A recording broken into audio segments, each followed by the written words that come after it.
Hey, what's up, everybody? Happy Mario Day! March 10th is officially dubbed Mario Day, and we couldn't think of a better way to celebrate than one-upping everything and ranking every mainline Mario game. Now, this is our first episode of rankings, and the way it works is we take every entry in a series and rank them individually, then we average up our own scores into our definitive list. Now, for this list, we did not include spin-offs or anything like that, so if you wanted to see Mario Kart or Mario Maker, this is not the rankings for you. But all mainline Mario games are in it. So let's get started with the Super Mario Bros. Rankings.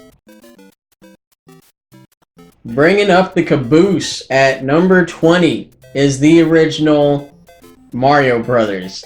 This was a great arcade game. Kicked everything off right. It wasn't too much to it.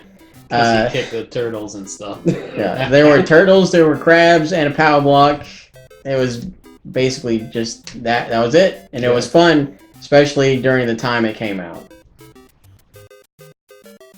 Coming in at number 19, we have Super Mario Land for the Game Boy. It was an interesting game. It kind of weird. Very weird. A lot of different stuff like submarines and things. But it's still fun. It's still fun. Next on our list is New Super Mario Bros. 2. Didn't change much from the first one except the fact that you have to gather every possible coin.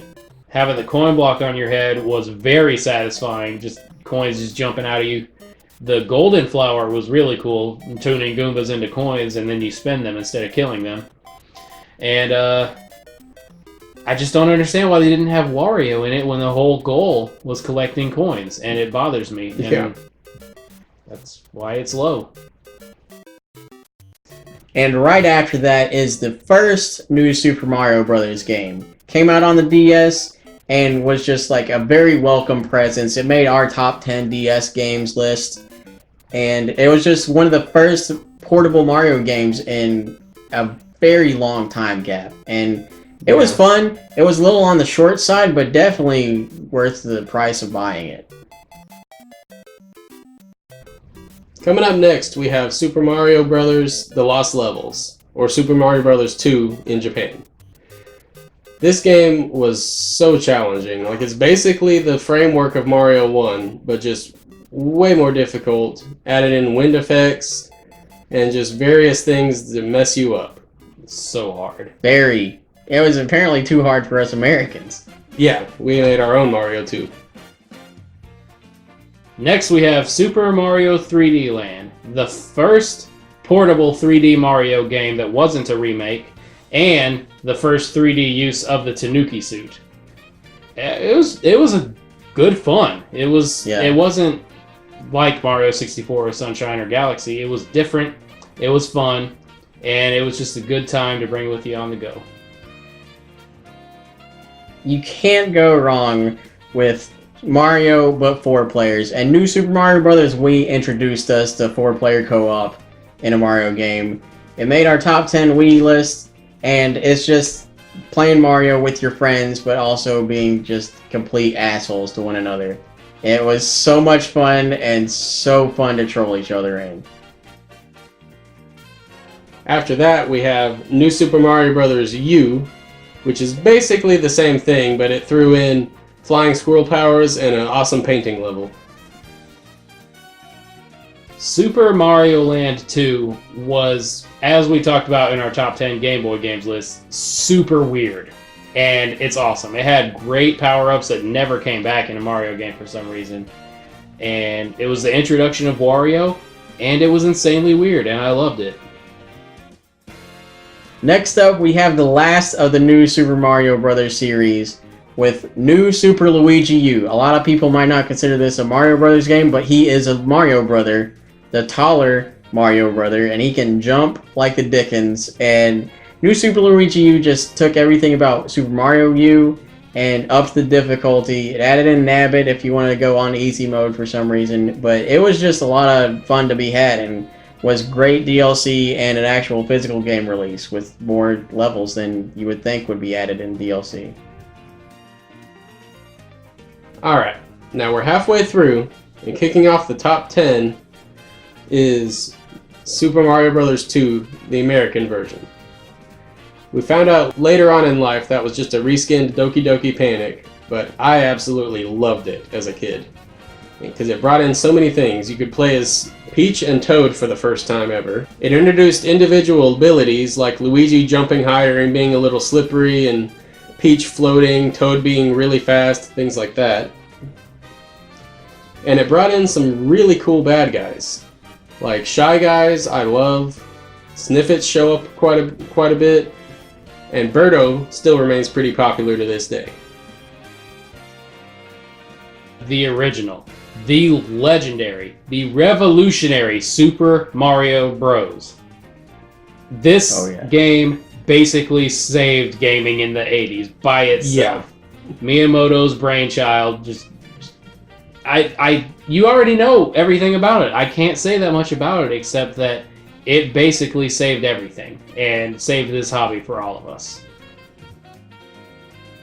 Keeping with the trend of changing everything, Mario made the jump from 2D to 3D in this one with Super Mario 64.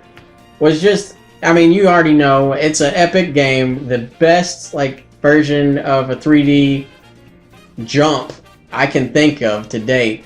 And it just had the cool painting elements and the levels and fighting Bowser, throwing him into bombs. Never gets old. It's amazing. Go play Super Mario 64 right now if you haven't. And even if you have, go play it. Now after that, we have the first time where 4 players could play in 3D together. Super Mario 3D World. Such a great game. The cat suit was way more fun than I thought it would be. It was amazing. The level design was good, and it was just great.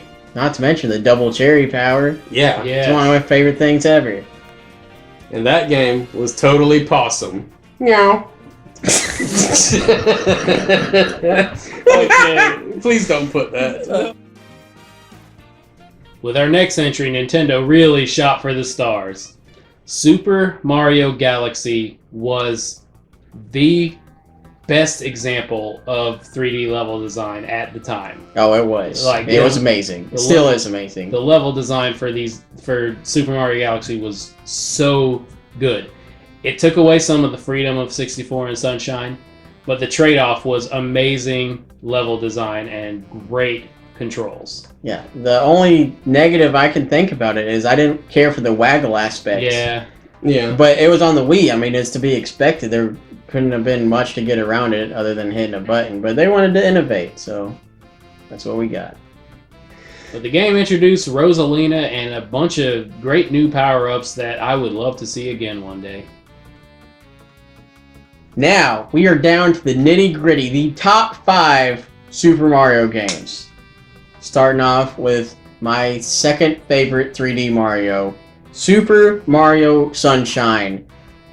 Oh man, this was an amazing game. A lot of people hated on it because Mario got a jetpack or a water pack for some reason, but I loved Flood. Cleaning up an island has never been more fun doing community service. It was just amazing. You got all the Flood upgrades, and it just had some of the best bosses ever. I will never... It really did. I've never felt more satisfied and more horrified at myself than beating that blooper.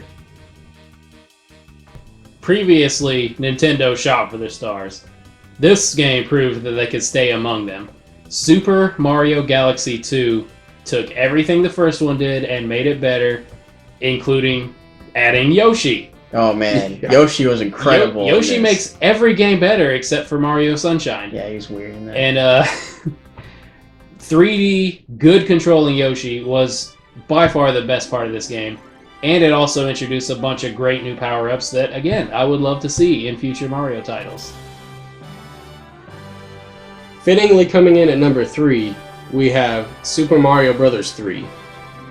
Just a fantastic game, laid the groundwork for everything that was going to happen from then on. I mean, it came in and it's number 1 on our NES list for a reason. It's so good. Yeah, it introduced more power-ups. And the Koopalings. Yeah, those too. Yeah. The effects of Super Mario Bros. 3 can be felt in every Mario game that has come after it. As runner-up for the best Mario game ever is my favorite Mario game, the best 3D Mario game, and the most recent with Super Mario Odyssey. I can't speak highly enough of this game. The capture mechanic is great. The gameplay is the smoothest I've ever felt in a game. And the level design was great. The open world was amazing. Most of the mini games minus jump roping were great. And the bosses were incredible. I can't talk highly enough of this game. If you really want to see us talk about it, go watch our review. We talk all about it. Yeah, so but good. Super Mario Odyssey is unparalleled in my eyes. Well, Daniel needs to get his eyes checked, because number 1 is the only game that could have been number 1 on this list. Super Mario World. It is the purest example of 2D platforming greatness that the world has ever seen. It's amazing. Yeah, I love Every it. single aspect about this game drips and oozes quality and personality. I wish I had an hour to talk about Super Mario World and how great it is. It introduced Yoshi. It introduced the cape, which we've never seen again. Get on that, Nintendo.